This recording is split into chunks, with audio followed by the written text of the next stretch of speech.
Bonjour à tous et surtout merci d'être parmi nous pour ce webinaire. Aujourd'hui, on va parler de communauté d'entreprise, de bilan carbone, mais aussi de perma-entreprise. Je vous invite à poser vos questions sur le chat qui est là, si jamais certains d'entre vous veulent essayer. On voit ça. Et donc, on essaiera d'y répondre en live, tous ensemble. Donc, on a avec nous Thomas et Virginia qui sont engagés dans la transition de leur entreprise et qui donc vont nous parler de leur communauté, mais aussi des actions qu'ils ont pu mettre en place au sein de l'entreprise Nord6. D'abord, je vais mettre peut-être 2 mots sur Printemps écologique et puis je vous laisserai ensuite vous présenter et présenter ce que vous faites chez vous chez Nord6. Donc, Printemps écologique, c'est le premier éco-syndicat et notre objectif, c'est d'accélérer la transition écologique en entreprise. On vise à intégrer la dimension sociale et environnementale dans la stratégie des entreprises par la voie de la négociation collective, donc dans les CSE d'entreprise d'abord, puis dans les accords collectifs ensuite, à travers notamment les conventions collectives. Donc on ressemble pour ça des militants, des associations, des think tanks, des collectifs et des mouvements activistes pour mettre leur expertise au service des salariés engagés. Donc voilà, Virginia et Thomas, je vous laisse vous présenter. Ça marche. On enlève nos masques alternativement, ça te va? Voilà. Parce que ça sera quand même plus humain tout ça sans les masques. Bonjour à tous. Donc Thomas Brezard, j'ai rejoint Nord6 il y a 4 ans pour m'occuper de toute la stratégie environnementale notamment et des démarches qui consistent à renforcer le modèle d'engagement de l'entreprise par exemple l'obtention de certaines certifications comme B Corp ou plus récemment comme l'obtention de la qualité de société à mission. Voilà, et avec un prisme assez fort sur l'aspect environnemental de nos activités, d'où le projet que nous avions pour aujourd'hui de partager avec vous le fruit de notre expérience. À mon tour, par la même.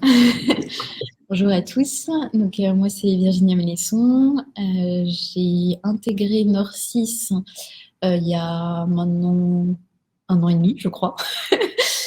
Alors il faut savoir que Nord6 c'est de l'informatique, donc moi mon poste est orienté autour de l'informatique et donc du coup je suis chez Nord6 aussi ce qu'on appelle le référent de Greenmaker et donc du coup orienté vers le côté environnemental sur la région de Paris, de l'agence de Paris.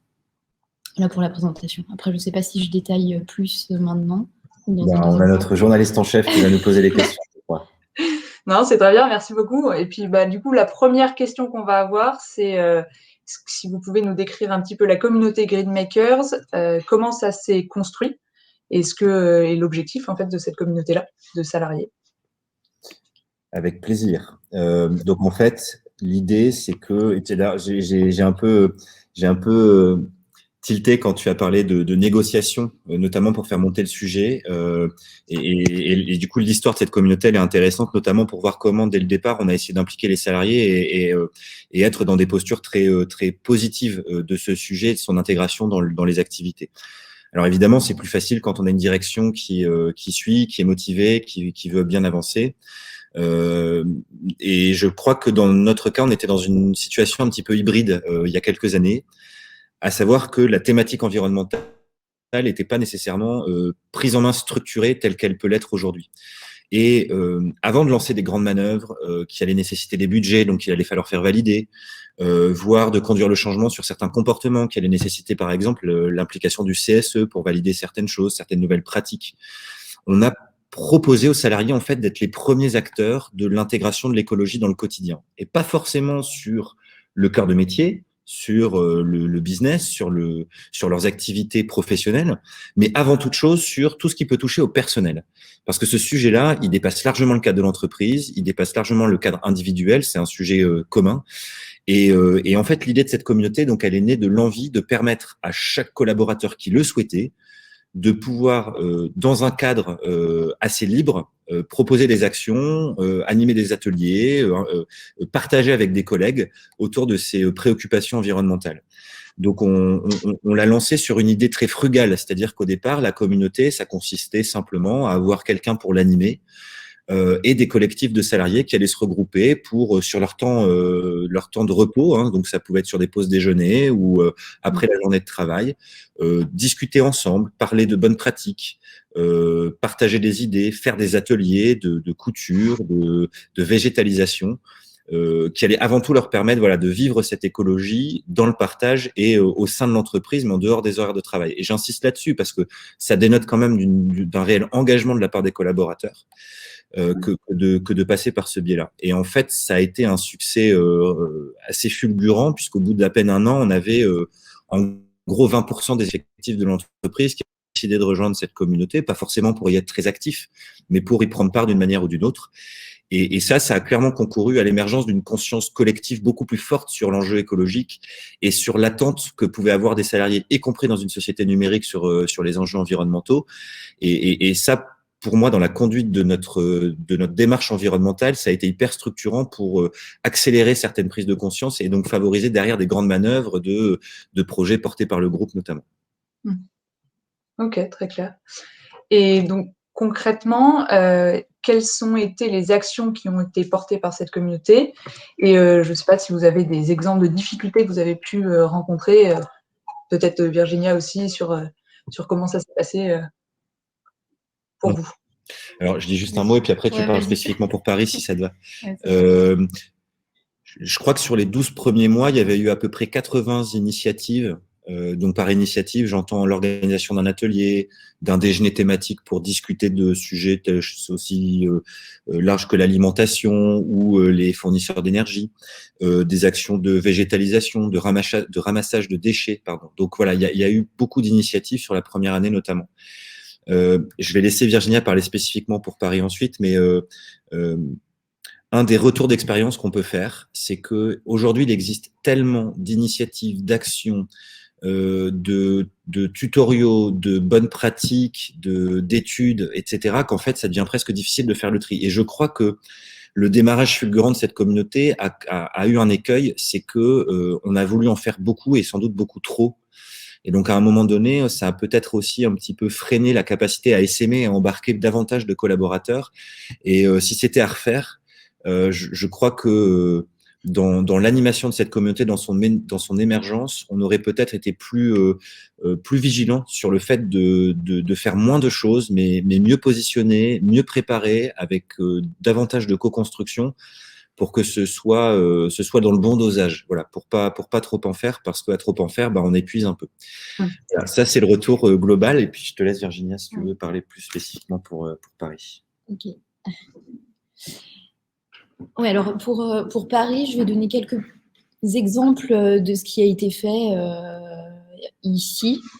Alors, on a par exemple le meuble du partage, qui est un meuble où les salariés déposent des vêtements, des accessoires dont ils ne se servent plus et qui pourraient être réutilisés par soit un autre salarié, soit une connaissance des salariés. Donc voilà, c'est un petit exemple.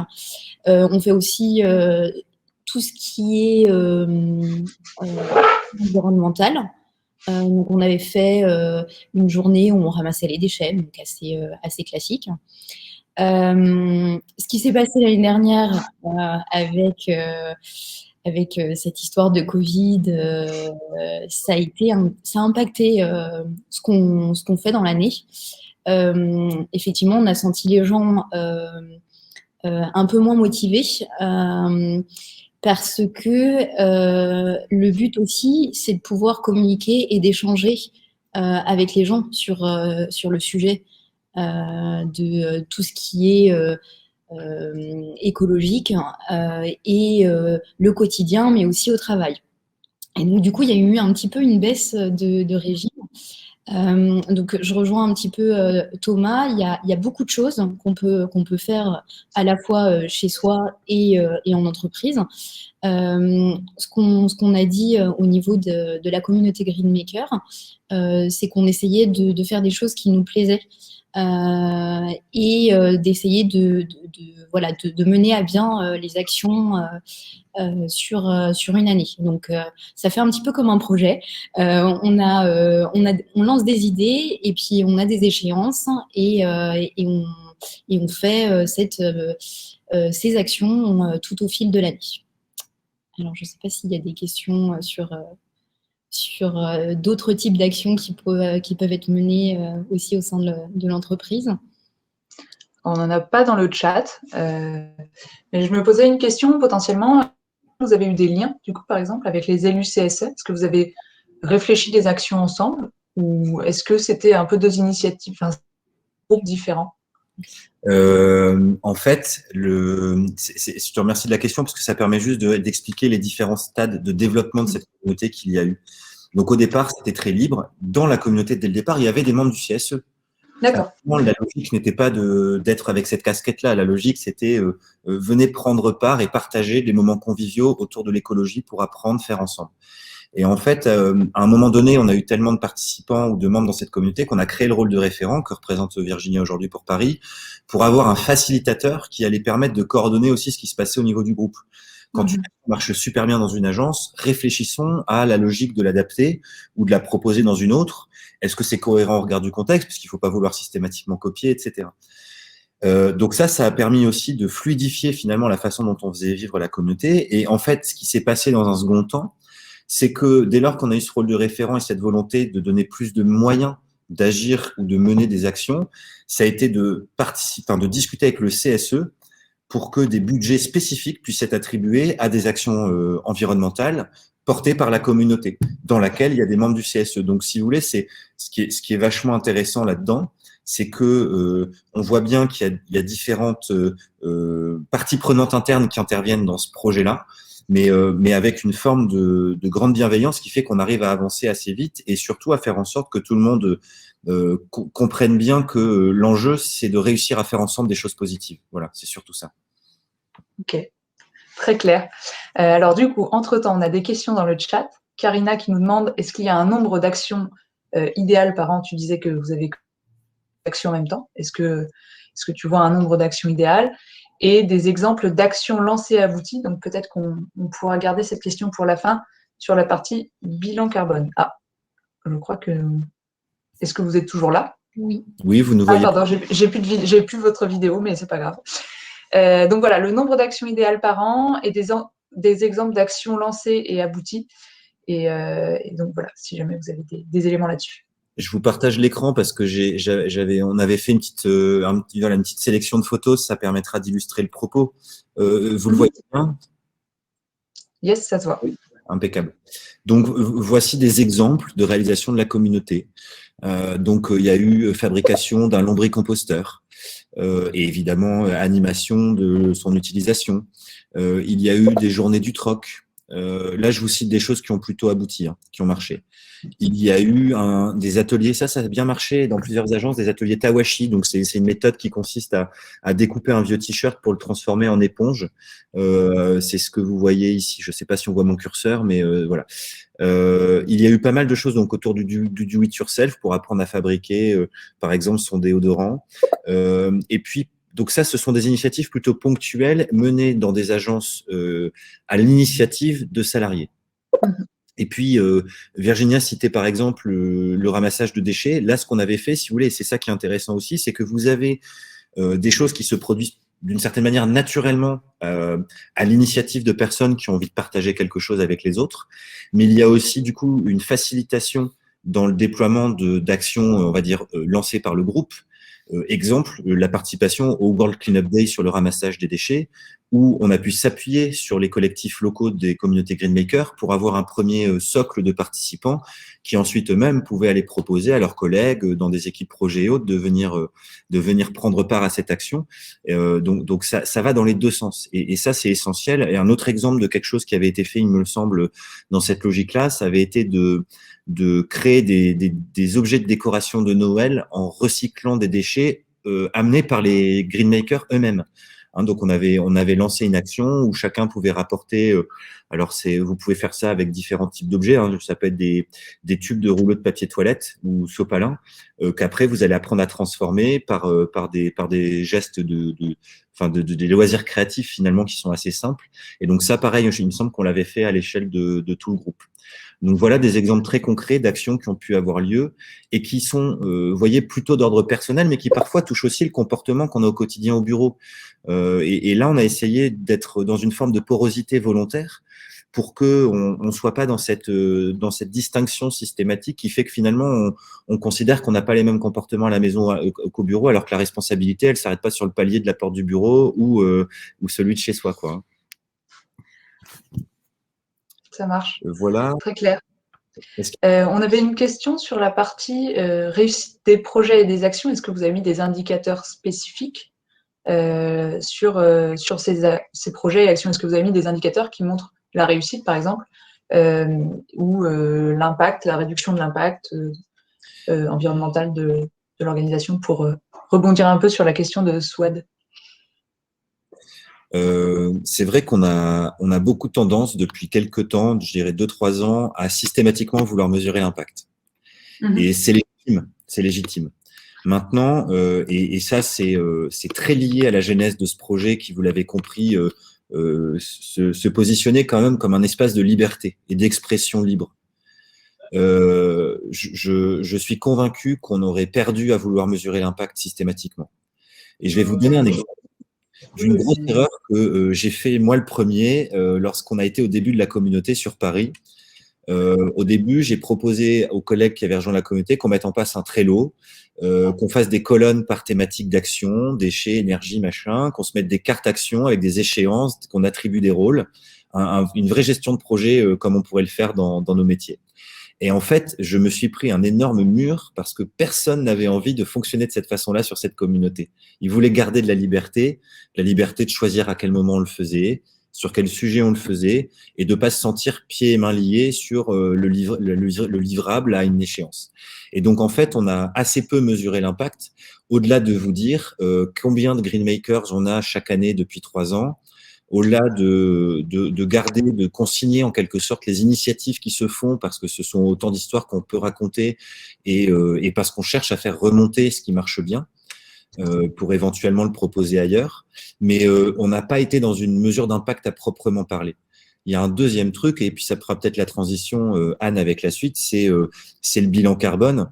Et aujourd'hui, il est extrêmement difficile de mesurer l'impact que cela a eu sur le bilan carbone. En tout cas, c'est l'impact de la communauté. Lorsque on constate une baisse des émissions de CO2 liées au déplacement, est-ce que c'est lié à la communauté Greenmakers? Est-ce que c'est lié à la mise en place d'incitations, y compris financières, avec des dispositifs comme le forfait mobilité durable qu'on n'a pas encore mis en place, mais l'indemnité kilométrique vélo? Est-ce que c'est lié au Covid? Bon, Covid, ça, pour le coup, on a bien vu l'impact, mais voilà, c'est pas forcément évident à faire. Donc, à la limite, si on peut faire un retour d'expérience là-dessus, c'est de dire il faut mesurer ce qui a le plus de sens pour la réussite du projet. En l'occurrence, la réussite du projet, ce n'était pas des métriques, c'était vraiment des histoires de choses chouettes qui se passent, positives, et ça, on en a un paquet. Et je crois que c'est la plus belle force de cette communauté aujourd'hui. Ok, merci. Et du coup, ça fait la parfaite transition sur la deuxième partie qui est bonne, parce que notamment Norcis est une entreprise du numérique, et donc ça fait aussi la jonction avec la question de Jocelyne sur des réflexions sur la sobriété numérique. Donc la première question, ça va être un petit peu comment s'est mis en place ce bilan carbone, quelles spécificités vous avez pu mettre en place concernant les questions de votre secteur en particulier, et voilà. Donc, si vous avez... Et puis le rôle de Greenmakers aussi là-dedans, dans ce bilan carbone et sa mise en place, s'il y en a. Donc, la petite histoire intéressante à vous raconter, c'est que le premier bilan carbone chez Norcis, il a été fait en 2007. Autant dire franchement assez tôt. Pour ce faire, on a adhéré à une association qui s'appelle l'Association du bilan carbone, qui, lorsque vous devenez adhérent, déjà vous propose une formation, et surtout une formation à un outil qui s'appelle la méthodologie bilan carbone, qui est un Excel. Alors, ils sont en train d'en faire un logiciel, mais en tout cas, jusqu'à présent, qui était un Excel. Et grâce à cette méthodologie, vous allez pouvoir mesurer vous-même votre bilan carbone. Ce qu'il y a de plus complexe dans le bilan carbone, c'est pas tant de savoir où mettre les infos, c'est de les récupérer. Parce que les tonnages de déchets par agence ou par site, le nombre d'ordinateurs qui ont été achetés, ça à la limite, ça marche assez bien avec la compta, mais les déplacements des salariés toute l'année, ce genre d'informations, elles sont pas forcément faciles à récupérer. En fait, ce qui a vraiment changé depuis 3 ans, c'est que on faisait un bilan carbone tous les 2 ans qui pouvait donner lieu à 1 ou 2 actions ou 3 initiées par le groupe, mais pas forcément portées localement, animées dans le temps long, etc. Au-delà de, par exemple, le fait de dire allez, maintenant, on va acheter le plus grand nombre d'ordinateurs reconditionnés que possible. Comme ça, je commence à faire le lien avec la sobriété numérique. En fait, là où la communauté a été super intéressante, c'est que déjà, ça a fait que le bilan carbone, pour la première fois, je crois, il y a 2 ans, on l'a présenté en webinaire interne, il y avait 200 personnes, et on a expliqué comment on le fait, pourquoi, c'est quoi une tonne de CO2, pourquoi on parle que de CO2, quels sont nos résultats, quels sont nos leviers d'action. Donc déjà, de donner du sens à l'action que chacun pourrait avoir demain en présentant les résultats détaillés. Et ça, maintenant, on le fait chaque année. Si je reviens aux ordinateurs, ou bien, comme dans beaucoup d'entreprises, on aurait très bien pu se dire, tiens, les achats responsables, c'est géré par les fonctions support, donc on identifie 2-3 fournisseurs, et puis c'est réglé, on s'embête plus. Et en fait, là, ce qu'on a fait, c'est qu'on a responsabilisé les collectifs locaux avec les Greenmakers en disant, voilà, nous, maintenant, on voudrait faire des achats responsables sur les achats de mobilier, sur l'alimentaire quand il y a des événements, et notamment sur comment dirais-je, les équipements type informatique. Et on leur a dit, rapprochez-vous des achats, des gens qui gèrent les achats dans votre agence, identifiez quels sont les principaux fournisseurs sur ces différents types de fournisseurs, et faites-nous des propositions de fournisseurs responsables. Donc en amont, on avait co-construit un référentiel avec des indicateurs économiques, sociaux et environnementaux, pour dire ensuite, menez votre enquête, faites un petit audit des fournisseurs que vous connaissez et faites-nous des propositions de fournisseurs qui, pour vous, sont vertueux, responsables. Et en fait, ça a permis d'avoir pour chaque agence un référentiel spécifique. Ça a permis de faciliter l'appropriation derrière par les responsables d'achat localement. Et ça a été une très, très belle réussite d'une action menée pour réduire nos émissions, travailler en logique d'écosystème avec des parties prenantes et s'appuyer sur la communauté pour faire de ce projet quelque chose qui marche bien et où tout le monde s'est responsabilisé, franchement, sans difficulté, quoi. D'accord. Et donc, ce que tu dis là, si je résume, c'est qu'il y a un plan d'action qui a découlé du bilan carbone avec une explication pédagogique auprès des salariés sur les différents points qui sont ressortis, c'est ça? Alors ça, c'est ce qu'on est en train de faire évoluer un petit peu. Merci de me relancer sur cette question, Anne, j'avais oublié. En fait, il y a un truc intéressant qui s'est passé, c'est que l'année dernière, quand on a demandé aux Greenmakers quelles étaient pour eux les principales raisons d'être de la communauté, dans les réponses possibles, il y avait être finalement des acteurs de l'évolution du bilan carbone, travailler sur le bilan carbone. Et en fait, la réponse de la communauté était non. Nous, ce qu'on préfère, c'est le partage et les ateliers. Et donc, en fait, je crois que dans cette communauté, il y a une vraie envie de liberté qui doit rester présente. Et donc, en fait, on va travailler de façon un petit peu plus hybride. Et d'ailleurs, ça va impliquer des membres de CSE. Donc, en fait, ce qu'on va faire cette année, là, on vient de finaliser notre bilan carbone 2020. Donc, on va le présenter très certainement courant mai. Et l'ambition qu'on a derrière, c'est de faire en sorte, et ça a été d'ailleurs présenté en comité de direction qui a validé, ça va être de dire, dans chaque agence, construisez un petit collectif qui sera dans lequel il y aura 1 ou 2 Greenmakers, dans lequel il y aura 1 ou 2 membres du CSE, dans lequel il y aura 1 ou 2 membres de votre comité de pilotage d'agence, par exemple, quelqu'un qui gère les achats, quelqu'un qui gère l'opérationnel. Et avec ce collectif, on va vous permettre d'analyser votre bilan carbone spécifique sur l'agence. On va vous aider à l'analyser et ensuite, vous allez être vous-même force de proposition pour mener des actions demain qui vont permettre de réduire le bilan localement. Parce qu'au niveau du groupe, on va définir les stratégies, les actions, ça, il n'y a pas de problème. Mais pour rendre acteur, mobiliser et s'appuyer sur un existant qui est assez riche, voilà comment on va faire. On va construire ces petits collectifs. Ce sera à l'initiative des directions d'agence. C'est important qu'elles soient actrices, sinon derrière les actions se feront pas ou les budgets se débloqueront pas.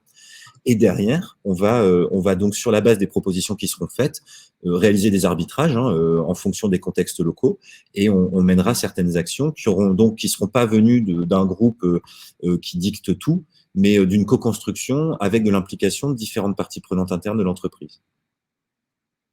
D'accord. Et donc, est-ce que ça aussi, est-ce que ça va avoir un impact sur la manière dont la stratégie d'entreprise? Un impact, du coup, si j'ai compris, sur la manière dont vous faites les choses, mais est-ce que ça va avoir un impact sur la stratégie et l'orientation globale de l'entreprise? Ou est-ce que c'est pas encore le… Sur cet exemple précis, je pense que ce sera très indirect. En revanche, on a d'autres dispositifs ou d'autres modes de gouvernance qui font que des collectifs de salariés peuvent être influenceurs d'une certaine manière dans l'évolution, dans les stratégies de l'entreprise. Et là, je vous donne un exemple très concret. On a créé, il y a à peu près 7 ans, un référentiel interne de responsabilité qui nous est propre, qui s'inspire des référentiels existants, mais qui aussi s'appuie sur nos singularités, sur les spécificités de nos métiers. À travers ce référentiel, on fait un audit tous les 2 ans de chaque agence pour faire de l'amélioration continue. Et en fait, ce qu'on fait tous les 2 ans, du coup, c'est qu'il y a un très gros temps fort. C'est un grand séminaire sur 2-3 jours qui réunit des collectifs de chaque agence au siège et qui est un grand moment de démocratie d'entreprise et qu'on appelle démocratie éclairée. Parce que l'objectif, c'est de pouvoir décider ensemble sur des propositions que nous faisons au niveau de la direction, d'actions à mener. Et là, je vais vous donner l'exemple précis de l'écologie. On a proposé il y a 2 ans de dire, parce que les émissions de CO2 liées au déplacement représentent le plus gros poste d'émission de notre entreprise, comme beaucoup de sociétés de services, on avait proposé de s'interdire l'avion si on peut faire un trajet autrement en moins de 6 heures. Dans ces représentants d'agence, il y avait des responsables RH, parfois des gridmakers, des directeurs d'agence, des responsables opérationnels, donc voilà, des personnes clés du fonctionnement des agences, et puis des personnes qui s'impliquent dans la vie de l'agence sans forcément être en forte responsabilité. Eh bien, sur cette proposition-là, je crois qu'on avait 99% de votes favorables. Et honnêtement, on s'y attendait pas du tout. Mais c'est dire du coup la façon dont les mentalités évoluent, bon, déjà au niveau de la société dans son ensemble, mais chez nous encore plus, je crois. Autre exemple, c'est qu'on a dit, désormais, pour les événements internes aux agences, on propose d'interdire la viande. Ça, c'est pas passé. Il y a quand même cette culture qui est encore présente, et voilà. Ça, c'est un exemple d'un projet qui est pas passé, et donc qu'on n'a pas imposé aux agences, qui aurait pu être un élément de notre stratégie d'entreprise et sur lequel on aurait imposé ça à toutes les agences. On n'est pas allé jusque-là. Il y a eu une proposition qui a été de dire on va mettre à l'étude le déploiement de vélos à assistance électrique, de fonction ou pas, mais en tout cas faciliter la découverte de la pratique du vélo salarié. Ça, c'est évidemment un projet qui a été voté favorablement. Et puis, un projet qui était là beaucoup plus là notre métier, par exemple, qui était de dire on lance un grand projet de R&D sur l'éco-conception. Et là, tout le monde a dit go, on y va. Et donc, c'est ce qu'on fait maintenant depuis 2 ans.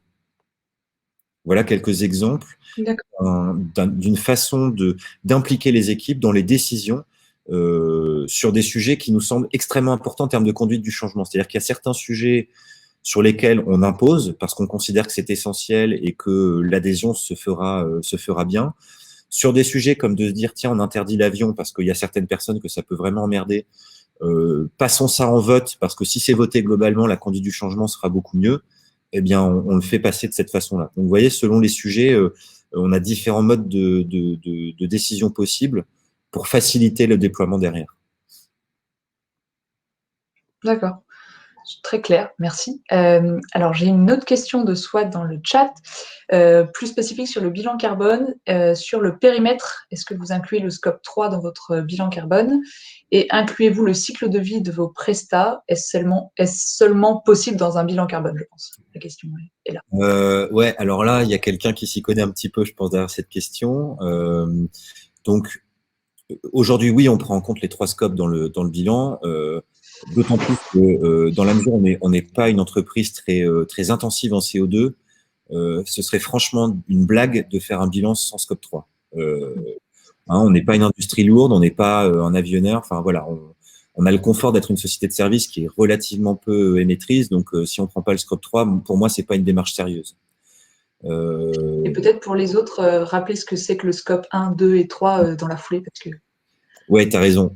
En fait, dans un bilan carbone et dans vos impacts environnementaux, vous avez des impacts directs, indirects et induits. C'est ça qu'on appelle en général scope 1, 2 et 3.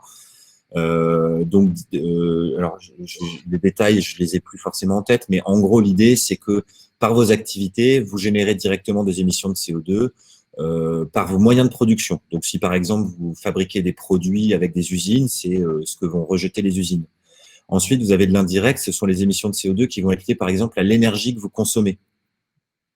Parce que c'est utile à votre production, mais c'est pas vous qui le générez directement, puisque ce sont d'autres entreprises qui produisent cette énergie et qui vous la distribuent. Et le troisième scope, ça va être encore plus indirect, ça va être induit. Donc, par exemple, il me semble que dedans, vous allez mettre les déplacements des salariés qui font leur trajet domicile-travail pour se rendre sur le lieu de travail. Voilà. Donc, l'idée, c'est de prendre tout ça en considération. Il y a un autre truc important, c'est de prendre en compte les émissions de CO2 qui sont liées, par exemple, à l'utilisation de l'achat d'équipements informatiques qui sont fabriqués en Asie. Parce que la pollution, elle se fait en Asie, mais c'est bien vous qui êtes l'acheteur et qui derrière allez l'utiliser. Donc, c'est important de prendre ça en compte aussi.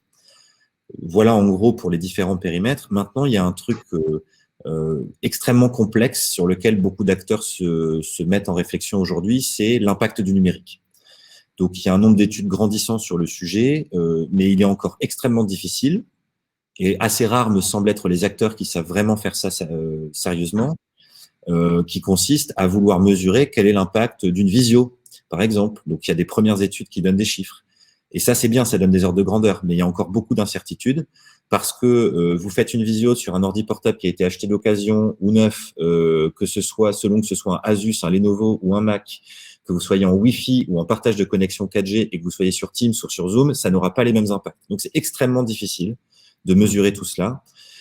Donc, nous, on avance modestement, mais ça fait partie de nos projets de R&D. Et donc, ce qu'on cherche à faire surtout maintenant, c'est de se dire, lorsqu'on fait une conception logicielle, il y a deux grands sujets. Il y a l'impact du service en lui-même. Donc, ça, on est en train de travailler sur des outils qui vont nous permettre de le mesurer. Par exemple, quel est le poids d'une page web? Quel est le poids CO2 d'une page web? Et ce qu'on veut faire, c'est aussi considérer l'ensemble du périmètre, c'est-à-dire les ressources nécessaires pour réaliser le service. Par exemple, au-delà du poids de la page ou de la consommation d'énergie de l'ordinateur, quelles sont les émissions de CO2 des salariés qui ont fait des trajets depuis leur domicile jusqu'au bureau pour pouvoir réaliser le projet? Parce qu'en fait, on se rend compte que dans bien des cas, l'impact il est plus important sur les déplacements des salariés que sur le poids de la page web. Donc, on veut avoir un regard global pour pouvoir conduire le changement de façon vraiment pertinente et ne pas perdre de l'énergie, du temps, voire de l'argent, sachant que les clients sont pas prêts à ça, sur l'optimisation d'un petit bout de code qui va faire économiser 3 kilooctets d'une page web, alors qu'en fait, l'enjeu, il est plutôt sur réduire les déplacements des équipes. Voilà, je ne sais pas si ça répond bien à la question, mais je vais essayer de vous donner surtout beaucoup d'exemples concrets de comment on essaie de prendre en main le sujet et surtout de rester humble face à ça, parce que franchement, ça reste un sujet très complexe à aborder, que de bien mesurer l'impact du numérique. Le savoir-faire va grandissant, mais on est encore au début de ce sujet, et donc il y a des progrès à faire. Apparemment, c'est clair, on me dit dans le chat. Et donc, il y a une question de Chloé qui pose la question de travaillez-vous avec des partenaires externes sur des sujets d'éco-conception? Alors, on a différents axes de travail. On commence à travailler avec des partenaires externes, notamment dans des communautés. Je pense à un peu d'implication dans ce qu'on appelle l'Institut du numérique responsable. Mais aujourd'hui, c'est un sujet qu'on essaie surtout de faire avancer en étant en direct avec nos clients, le premier desquels sur ce sujet-là étant l'ADEME. Donc, on essaie de voir avec l'ADEME comment, de façon réaliste, dans un projet informatique avec toutes les contraintes qui existent déjà, comment on peut intelligemment intégrer ces enjeux-là. Progresser de façon progressive, parce que vous pouvez pas tout changer du jour au lendemain, parce qu'il n'y a pas comme par magie des budgets supplémentaires qui tombent du ciel pour prendre un temps supplémentaire et considérer ces enjeux-là. Donc, on cherche les leviers pour convaincre nos clients, déjà.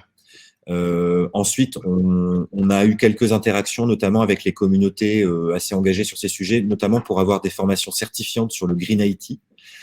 Et notamment sur l'éco-conception web, voilà, un autre exemple. Mais je crois qu'on peut mieux faire là-dessus et qu'on gagnera à l'avenir à davantage participer à ces efforts collectifs. Voilà, néanmoins, on essaie déjà d'avancer avec nos moyens et avec nos clients, voir ce qui les intéresse le plus, voir ce qui convainc des comités de direction, hein, parce que par exemple récemment on a une cliente qui est super intéressée, qui elle-même a fait ces formations-là, qui veut y aller à 200%, mais elle s'est heurtée à un comité de direction qui veut pas par exemple partager les données de déplacement des équipes du projet parce que ils ont peur que ce soit du flicage.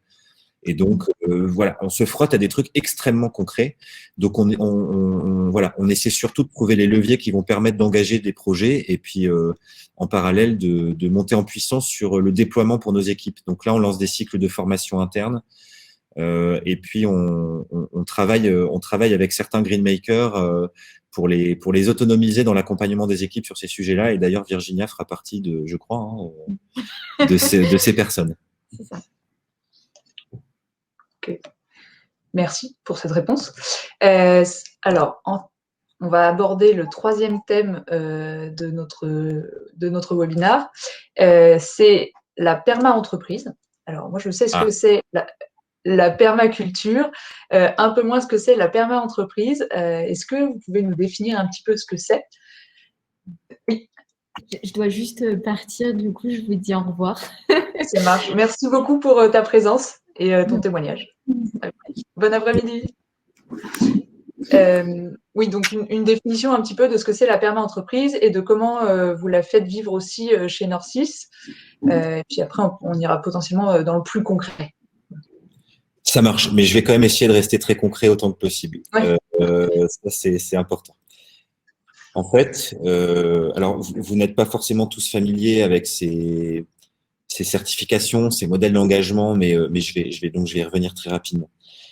Aujourd'hui, lorsque vous voulez montrer patte blanche sur votre niveau d'engagement, vous avez plusieurs options. Vous avez par exemple ce qu'on appelle l'ISO 26000, qui est la norme internationale de référence de la responsabilité sociale des organisations. C'est une démarche qui vise à faire un audit de vos pratiques sur des sujets comme l'égalité de traitement, la diversité. Je crois qu'il y a les achats responsables aussi qui sont regardés, etc. Tout ce qui est très lié à la RSE. Et c'est une façon de faire qui mesure le progrès. Donc, on vous demande pas un niveau de performance, on vous demande où vous êtes aujourd'hui et comment vous comptez progresser demain. Donc ça, c'est un premier levier. C'est très intéressant, ça nous a beaucoup aidé à progresser sur les premiers cycles d'audit que nous avons initiés, je crois, en 2013. Ensuite est arrivé quelque chose d'un peu nouveau qui s'appelle l'entreprise à mission et qui consiste à dire la RSE, c'est bien, mais c'est pas suffisant. Je vais être très caricatural et je m'excuse si ça offense quelques personnes, mais ayant fait 10 ans de conseil en RSE, je sais de quoi je parle. Vous pouvez très bien faire de l'égalité de salaire entre les femmes et les hommes, proposer des fruits bio au bureau pour le bien-être de vos salariés et à faire des achats responsables, mais être à la fin de la journée un vendeur d'armes ou de Roundup. Et je prends volontairement deux exemples qui me semblent assez clairement problématiques pour l'évolution positive du monde. Et ça, c'est un vrai problème et c'est un sacré enjeu qu'on doit traiter. C'est pour ça qu'est née l'entreprise à mission et qu'a émergé en France le mouvement des B Corp pour Benefit Corporation. Ce sont de nouvelles façons de voir les choses qui intègrent dans ces dispositifs l'impact du business sur la société et qui cherchent notamment à mesurer son impact négatif comme positif. Donc, par exemple, nous sommes une société d'informatique, on est certifié ISO 26000, on pourrait être certifié B Corp. Il n'empêche qu'on pourrait très bien développer des systèmes d'information favorables au développement de drones qui vont voilà, faire leur boulot dans certaines régions du monde. Avec tous les débats éthiques qu'il y a derrière, je rentre pas dans le jugement, hein, mais simplement ce sont des sujets qui soulèvent des questions éthiques importantes. Il se trouve que notre souhait, c'est plutôt de faire du numérique au service de la santé avec l'assurance maladie, au service de la transition écologique avec l'ADEME, au service d'acteurs du retail. Et heureusement qu'ils étaient là pendant le Covid pour nous vendre des produits en ligne, sinon on aurait été bien embêtés pour tout un tas de choses. Voilà, aujourd'hui, c'est comme ça qu'on fonctionne. Et donc, c'est pour ça qu'on a été chercher la certification B Corp, c'est pour ça qu'on est devenu société à mission, pour progresser sur cette voie-là et se dire finalement, puisqu'on avait un niveau de maturité élevé en RSE, on voulait aller un cran plus loin, notamment en challengeant le business. Et puis, a émergé chez nous à travers ce qu'on appelle notre raison d'être. Donc, finalement, quelle est la raison d'exister de notre entreprise? Donc, en gros, c'est on veut faire le numérique avec éthique et avec une préoccupation humaine très forte parce que le numérique a tendance à oublier ça. Et on veut le faire pour une évolution positive du monde. Et en fait, on s'est posé la question, ouais, mais c'est quoi du coup pour nous l'évolution positive du monde? Et on s'est intéressé en fait à 3 principes éthiques de la permaculture. La permaculture part de 3 principes éthiques fondamentaux et indissociables qui consistent à prendre soin de l'humain, à préserver la planète et à se fixer des limites. Et ça, se fixer des limites dans la culture des entreprises, c'est pas forcément très inné. Donc ça nous a beaucoup intéressés et on s'est dit, bah voilà, finalement, l'évolution positive du monde, lorsqu'on est une entreprise, c'est ça. C'est de considérer l'humain, c'est de faire attention à la planète et c'est de se fixer des limites lorsque c'est nécessaire. Voir si on a généré des surplus, les partager, les redistribuer, par exemple, en faveur de l'intérêt général. Il se trouve que Norcis a une fondation, par exemple, pour favoriser ça. Et en fait, ce point d'intérêt initial nous a fait dire que dans la permaculture, il y avait peut-être plein d'autres choses intéressantes. Donc, on a créé un groupe de travail qui a creusé et qui a examiné un bouquin de 800 pages, qui est le bouquin de référence de la permaculture, qui a été écrit par un certain David Holmgren je crois, il y a une quarantaine d'années, pour voir s'il y avait d'autres éléments qui pouvaient être intéressants pour faire émerger un nouveau modèle d'entreprise qui permettrait d'englober finalement tous ces concepts, tous ces dispositifs, toutes ces certifications, mais le faire en apportant beaucoup plus de lisibilité, notamment pour les équipes, pour les salariés, pour que ce soit mobilisateur. Parce qu'au bout d'un moment, je peux dire que nos équipes, quand on leur dit, voilà, alors on est B Corp, on est RSE, on est société à mission, on est machin, franchement, on y comprend plus grand-chose. Donc, on avait besoin de revenir à un peu je sais pas si c'est de simplicité, mais de clarté dans le projet. Et c'est là qu'en fait a émergé cette idée de la perma-entreprise, donc qui a donné naissance à un livre qui est sorti il y a 3 semaines. Dans ce livre, vous retrouvez à la fois des constats sur la dégradation des écosystèmes, du lien social dans nos sociétés, et bon, je pense que le Covid a malheureusement pas aidé à ça. Vous retrouvez finalement tout ce qu'on a trouvé d'inspirant dans l'analogie avec la permaculture pour créer ce nouveau modèle, et puis la vision du rôle de l'entreprise dans l'évolution du monde à travers ce modèle. Et le 3e volet de ce livre qui est hyper important, c'est quelle méthode de mise en œuvre. Donc là, c'est vraiment le fruit de notre expérience puisque on a lancé ce projet il y a 1 an. On est en train de conduire le changement. Et donc, c'est un partage d'expérience comme un peu on pourrait faire dans l'informatique de l'open source. Donc, c'est un livre qui coûte presque rien par rapport à une mission de conseil. On veut pas en faire du business avant tout. On veut que ça SM. Donc, dans le livre, on partage vraiment la méthode qu'on a utilisée pour mettre en œuvre ce modèle. Et j'essaie d'atterrir sur quelque chose de concret en lien avec notre sujet du jour. C'est que donc le livre s'appelle La perma-entreprise, tout simplement. Et en fait, dans le modèle, donc vous avez les 3 principes éthiques indissociables qui sont vraiment les fondations du modèle. Et puis derrière, vous avez quelques autres aspects, mais je ne veux pas rentrer dans le détail aujourd'hui. Je veux plutôt aller vite sur ce qui peut faire le lien avec notre sujet du jour, Anne. C'est que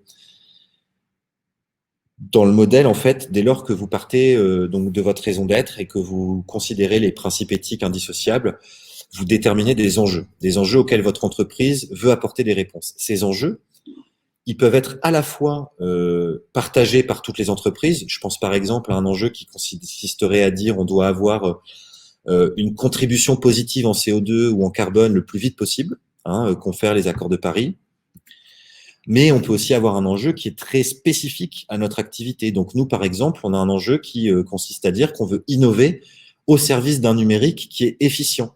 Donc efficient notamment au niveau écologique, qui réduit son impact environnemental, mais efficient aussi parce qu'il considère l'éthique. Donc par exemple, il va considérer l'impact sur les humains, il va considérer l'accessibilité des solutions pour le plus grand nombre lorsqu'on développe des outils qui sont à destination du grand public pour l'assurance maladie, par exemple, comme la plateforme Amélie, ce genre de choses. Voilà. Donc vous voyez, c'est à la fois quelque chose qui peut être très partagé comme quelque chose de très spécifique à l'entreprise elle-même.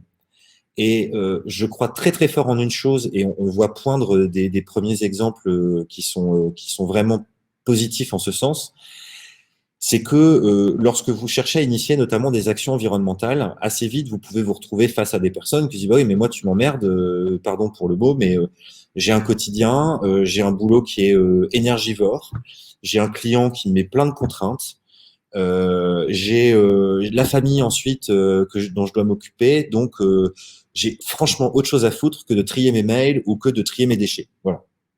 Je caricature un petit peu, mais c'est des situations qui peuvent arriver n'importe où, même à la maison d'ailleurs. Et en fait, je crois très très fortement à la puissance de ce modèle, notamment par les enjeux, parce que demain, si l'on demande aux salariés de trier les déchets ou de trier les mails, ça s'inscrira dans un projet au service d'un enjeu qui est fondamental, qui est par exemple de diminuer notre impact environnemental. Et donc, en donnant cette perspective et en l'englobant dans ce grand projet qu'est la perma-entreprise, je crois qu'on donnera beaucoup de sens à l'action et à la mobilisation. Hein, donc, on a à la fois un dispositif qui a par exemple la communauté Greenmakers pour faire vivre le sujet, pour faire vivre les engagements environnementaux avec de la liberté pour que ce soit pas restrictif ou vécu négativement. Et en même temps, on va pouvoir, au niveau de l'impulsion du groupe, initier des choses qui vont compléter cela, qui pourront parfois être aussi relayées par cette communauté Greenmaker et qui fera que les actions qu'on va essayer de mettre en place, à mon sens, marcheront mieux parce qu'elles s'inscriront dans quelque chose qui est un objectif très fort qu'on va se donner collectivement à travers le modèle de la perma-entreprise. Voilà, je vais essayer de m'arrêter là pour que vous puissiez me poser des questions. Si vous le souhaitez, juste peut-être pour terminer sur le modèle, voilà, j'ai semé une toute petite graine aujourd'hui, elle va peut-être germer chez certains d'entre vous.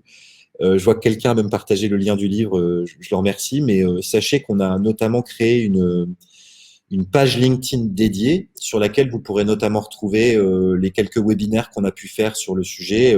Si vous avez envie de creuser en espace d'une heure ce qu'il y a derrière ce modèle, les différents piliers du modèle, voir un peu la méthodologie de mise en œuvre qu'on évoque.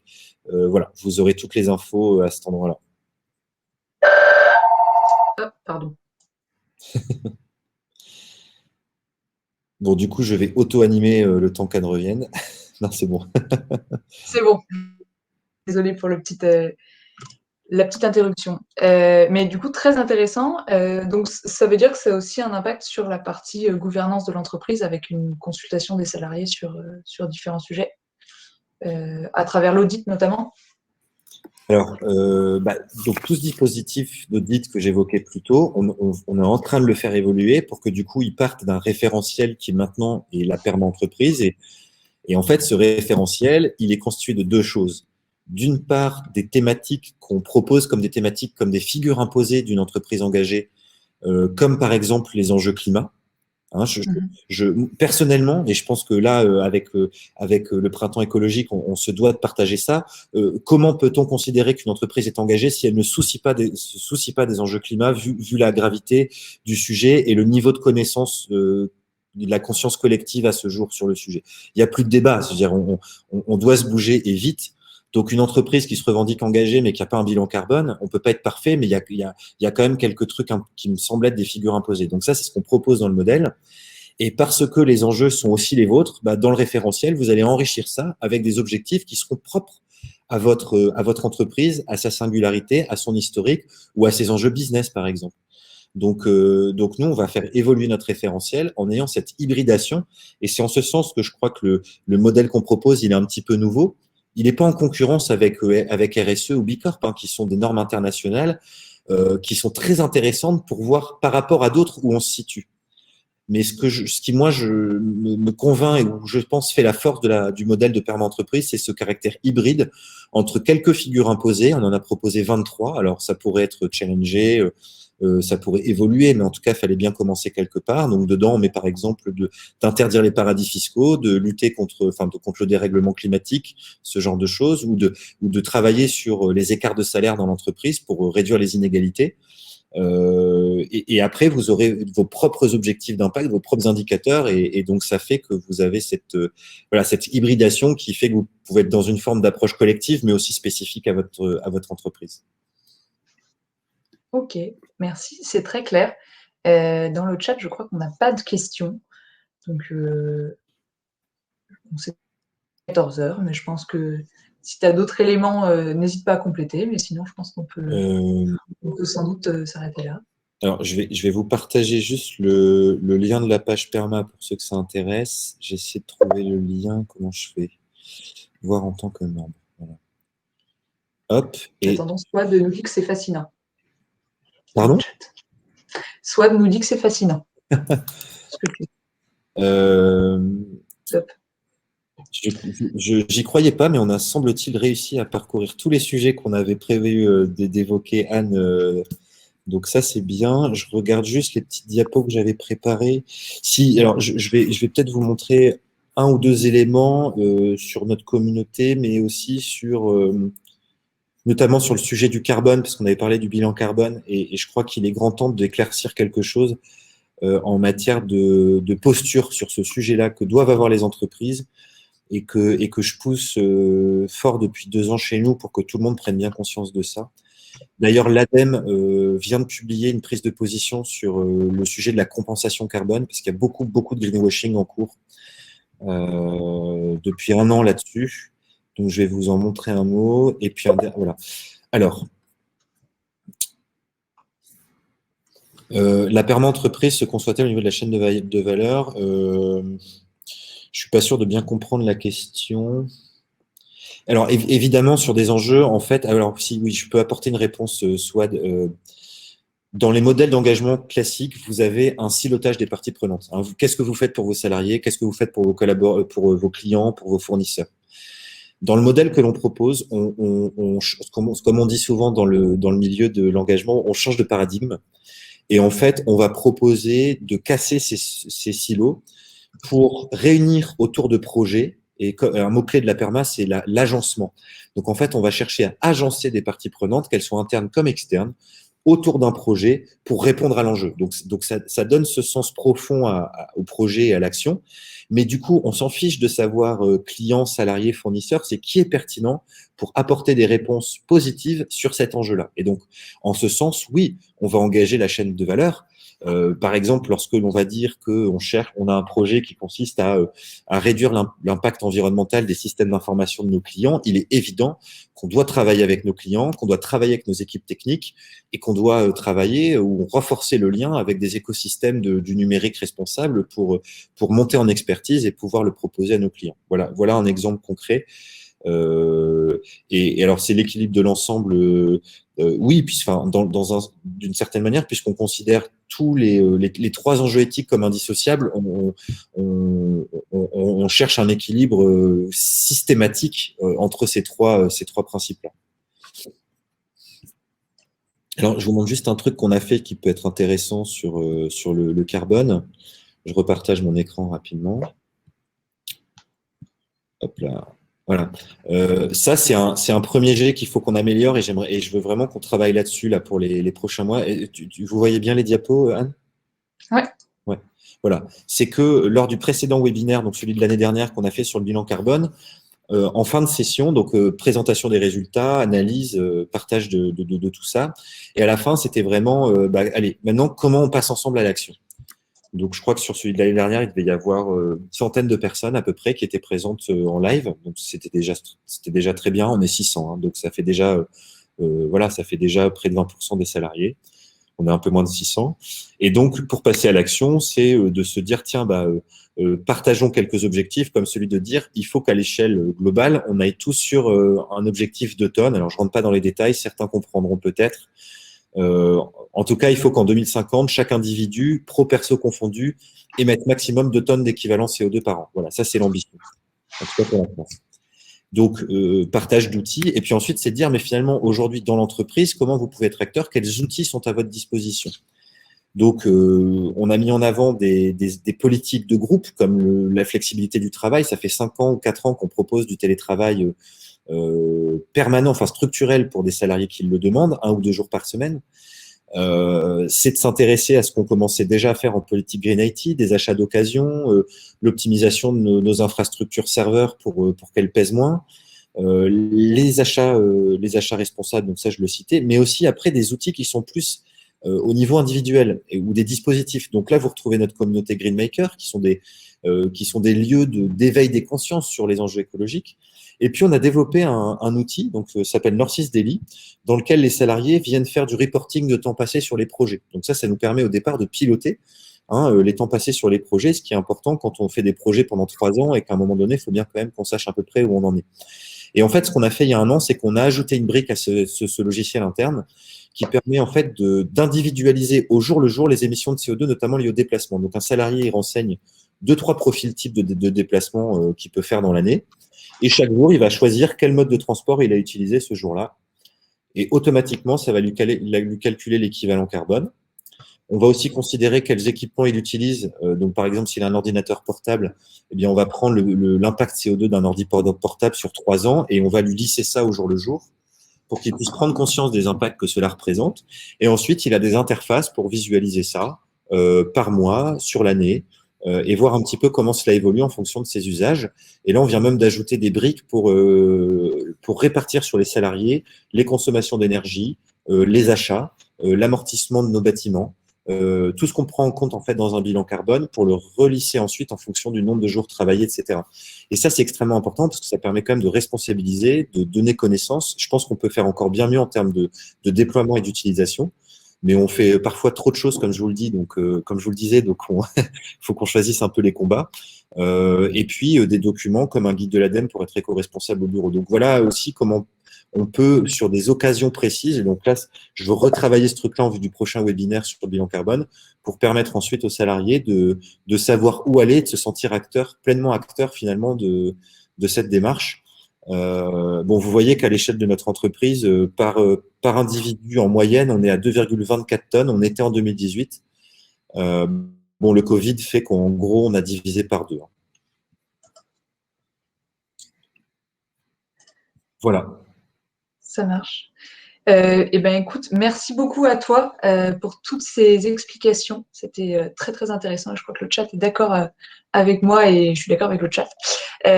Donc, merci encore. Je vais vous mettre sur le chat la partie Radio Printemps, où vous allez pouvoir trouver plus de contenus de ce type qui sont développés par Chloé, une adhérente de Printemps écologique.